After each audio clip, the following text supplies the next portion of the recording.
Hello বন্ধুরা, ঘরোয়া মশলায় দুপুরবেলায় যদি এরকম গরম গরম ভাতের সঙ্গে আলু দিয়ে ডিমের এরকম পাতলা ঝোল থাকে তাহলে একদম খাওয়াটা পুরো জমে যাবে। এইভাবে একবার ডিমের ঝোল বানিয়ে দেখুন, দারুণ হয় খেতে। তার জন্য দেখুন এখানে কড়াইতে আমি দিয়ে দিচ্ছি 1 টেবিল চামচ সরষের তেল। তেলের মধ্যে দিয়ে দিলাম সামান্য একটু নুন আর সামান্য হলুদ। তবে গ্যাসের আঁচ একদম লোতে রেখেছি। নুন আর হলুদ দিয়ে সঙ্গে সঙ্গে দিয়ে দিলাম সিদ্ধ করে রাখা ডিম। এখানে আমি 6টা ডিম আগের থেকে সিদ্ধ করে খোসাটা ছাড়িয়ে একটু চিড়ে দিয়েছি গাটা। এতে করে ডিমের মধ্যে মশলাটা খুব সুন্দরভাবে ঢুকবে। আর নুন আর হলুদ যদি তেলের পরে এইভাবে দিয়ে যদি ডিমগুলো ভাজা হয় তাহলে দেখবেন ডিমের কালারটাও বেশ সুন্দর হয়।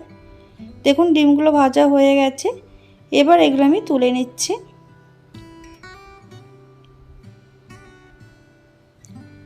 এবার ওই তেলের মধ্যে দিয়ে দেব আগের থেকে সিদ্ধ করে রাখা 3টে মিডিয়াম সাইজের আলু।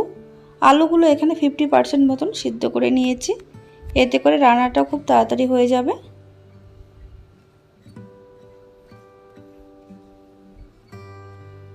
এর মধ্যে দিয়ে দিলাম সামান্য নুন আর দিয়ে দেব সামান্য পরিমাণে হলুদ।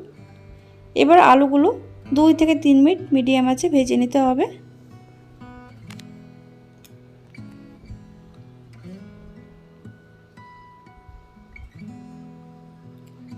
দেখুন একটু লাল করে আলুগুলো ভেজে নিয়েছি। এবার এগুলো তেল থেকে তুলে নিচ্ছি।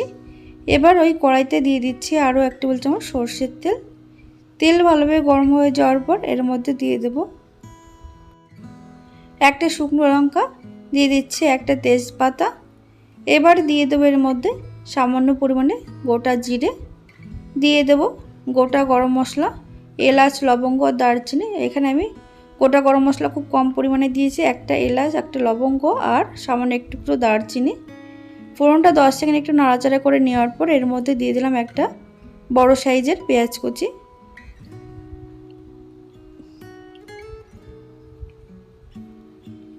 পেঁয়াজটা একটু হালকা করে ভেজে নেওয়ার পর এর মধ্যে আমি দিয়ে দেবো সামান্য পরিমাণে নুন। এতে করে পেঁয়াজটা বেশ তাড়াতাড়ি নরমও হবে আর খুব সুন্দর ভাজাও হবে।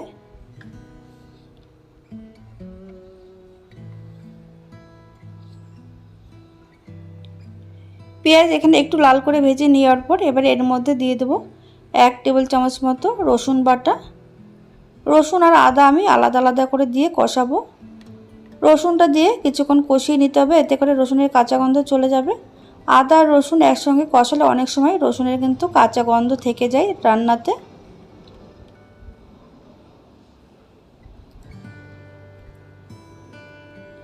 দেখুন রসুন দিয়ে কিছুক্ষণ কষিয়ে নেওয়ার পর এবার এর মধ্যে দিয়ে দিচ্ছি আমি 1 চামচ আদা। আদা দিয়ে আরও কিছুক্ষণ এটা নাড়াচাড়া করে নিতে হবে।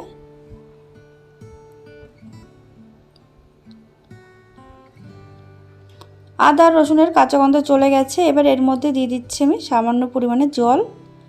জল দিয়ে একটু মিশিয়ে নেওয়ার পর এর মধ্যে দিয়ে দেব কিছু গুঁড়ো মশলা।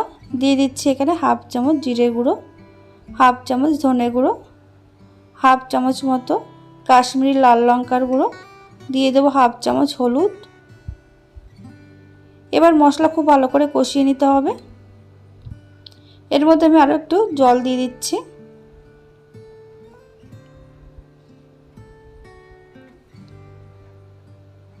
মশলা এখানে 1 মিনিট কষিয়ে নেওয়ার পর এবার এর মধ্যে দিয়ে দেবো একটা মিডিয়াম সাইজের টমেটো কুচি আর দিয়ে দিচ্ছি সামান্য পরিমাণে নুন।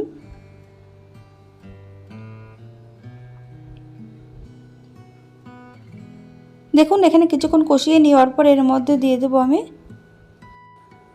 5টা কাঁচা লঙ্কা বাটা ঝালের জন্য। এখানে আমি ঝালের জন্য কাঁচা লঙ্কাই ব্যবহার করছি আর কালারের জন্য কাশ্মীরি লাল লঙ্কার গুঁড়ো দিয়েছি। তবে ঝাল আপনারা আপনাদের স্বাদ অনুযায়ী এখানে কম বা বেশি করতে পারেন। দেখুন মশলা খুব ভালোভাবে কষানো হয়ে গেছে, তেলও ছেড়ে দিয়েছে। এবার এর মধ্যে দিয়ে দিচ্ছি ভেজে রাখা আলু।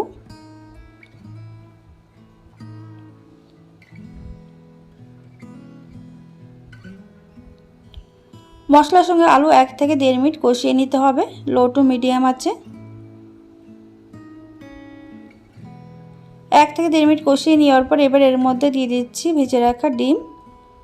যেহেতু আলু সিদ্ধ করে নেওয়া রয়েছে তাই রান্না হতে খুব বেশি সময় লাগবে না, তার জন্য আলু আর ডিম একসঙ্গে কষিয়ে নেব। এর মধ্যে সামান্য একটু গরম জল আমি মিশিয়ে দিলাম।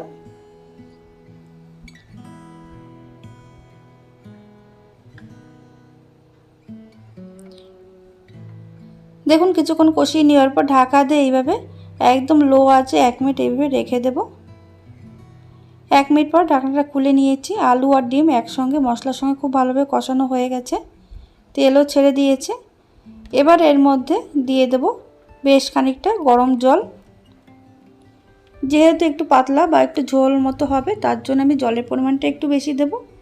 আপনারা যদি একটু গামাখা গামাখা করেন তাহলে জলের পরিমাণটা একটু কম দেবেন। দেখুন এখানে 1.5 কাপ গরম জল দিয়ে দিলাম, তবে অবশ্যই গরম জল ব্যবহার করবেন। এখানে জল দিয়ে খুব ভালো করে মিশিয়ে নিতে হবে।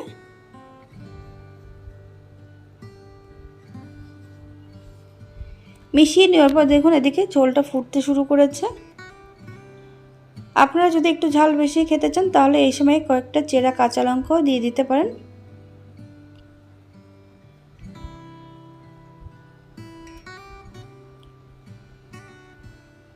এবার ঢাকা দিয়ে গ্যাসের আঁচ একদম মিডিয়ামে রেখে 3 থেকে 4 মিনিট রান্না করে নেব। দেখুন 4 মিনিট পর ঢাকনাটা খুলে নিয়েছি। এদিকে ঝোল কিন্তু অনেকটাই টেনে গেছে। এবার ঢাকনাটা খুলে একটু মিশিয়ে নেওয়ার পর এবার দেখে নেব এর মধ্যে নুন ঝাল ঠিকঠাক আছে কিনা। এই সময় একটু আপনারা চেক করে নেবেন। দেখুন আলু কিন্তু খুব সুন্দর সিদ্ধ হয়ে গেছে। এবার সবশেষে দিয়ে দেব কিছুটা পরিমাণে ধনেপাতা কুচি আর দিয়ে দেব সামান্য পরিমাণে গরম মশলার গুঁড়ো।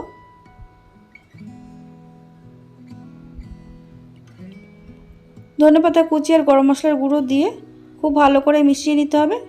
মিশিয়ে নিয়ে 1 মিনিট ফুটিয়ে নেব। 1 মিনিট ফুটিয়ে নিলে একদম রেডি হয়ে যাবে দারুণ স্বাদের আলু দিয়ে ডিমের পাতলা ঝোল। এইভাবে একবার গরম গরম ভাতের সঙ্গে খেয়ে দেখুন, দারুণ হয় খেতে। দেখুন এখানে নুনটা একটু কম মনে হচ্ছিল, একটু নুন দিয়ে দিলাম। এবার একদম রেডি হয়ে গেছে, গ্যাস অফ করে দেব। তাহলে বন্ধুরা আপনারা এইভাবে একবার বাড়িতে আলু আর ডিমের দিয়ে ঘরোয়া মশলায় ডিমের পাতলা ঝোল বানিয়ে দেখুন। আশা করি সবার ভীষণ ভালো লাগবে। ভিডিওটি ভালো লাগলে লাইক কমেন্ট শেয়ার করে পাশে থাকবেন আর প্রচুর শেয়ার করে দেবেন। আর আপনারা বানিয়ে আমাকে জানাতে ভুলবেন না।